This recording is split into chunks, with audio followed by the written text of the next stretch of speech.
আমার ক্যামেরার লেন্স যতদূর পর্যন্ত যাবে শুধুই আপনারা আম গাছ দেখতে পাবেন। এটা কিন্তু হচ্ছে নওগাঁ জেলার ছাপাহার থানার অবস্থা। মানে এটা হচ্ছে এখন থেকে নিয়ে প্রায় কত 5 বছর আগে বা 6-7 বছর আগে এরকম ছিল না, এত আম গাছ ছিল না যতটা এখন হয়েছে।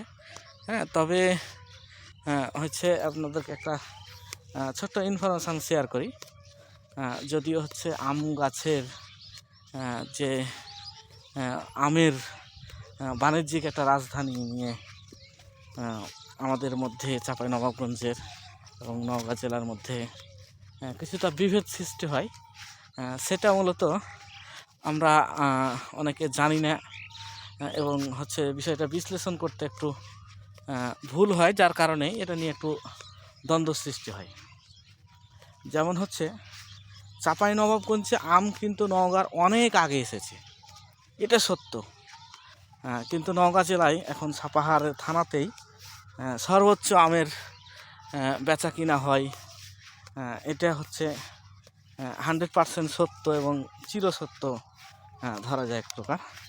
কারণ হচ্ছে চাঁপাইনবাবগঞ্জ থেকে আম ব্যাপারীরা এখানে আসে, তারা এখানে ঘর বানায় বা আড়ত করে, সেই আড়তে তারা আম কিনে এবং সেখান থেকে কিন্তু নওগাঁটা সর্বোচ্চ আম বেচা কেনার জায়গা হয়ে ওঠে। তবে আমি মনে করি যে এখনও কিন্তু নওগাঁ জেলার আম ব্যাপারী কম, চাঁপাইনবাবগঞ্জের আম ব্যাপারী বেশি। সেই ক্ষেত্রে সবাইকে মানে এটা হচ্ছে যে আমাদের নিজের উন্নয়ন, আমাদের ব্যক্তিগত উন্নয়ন, আমরা হচ্ছে কোন জেলা প্রথম কোন জেলা কী এগুলো নিয়ে কোনো বিভেদ সৃষ্টি করার চেয়ে নিজের কাজে মন দিয়ে নিজেকে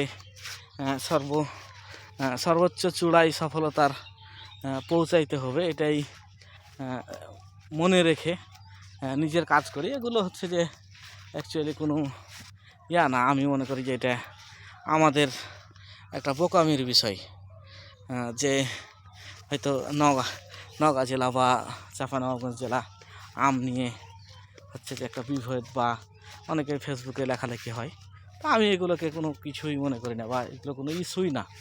এটা এক ধরনের বোকামি ছাড়া কিছু না। তো আপনারা যারা আমার ভিডিওটি সর্বশেষ পর্যন্ত দেখলেন, অবশ্যই লাইক কমেন্ট শেয়ার করবেন এবং পাশে থাকবেন। ধন্যবাদ।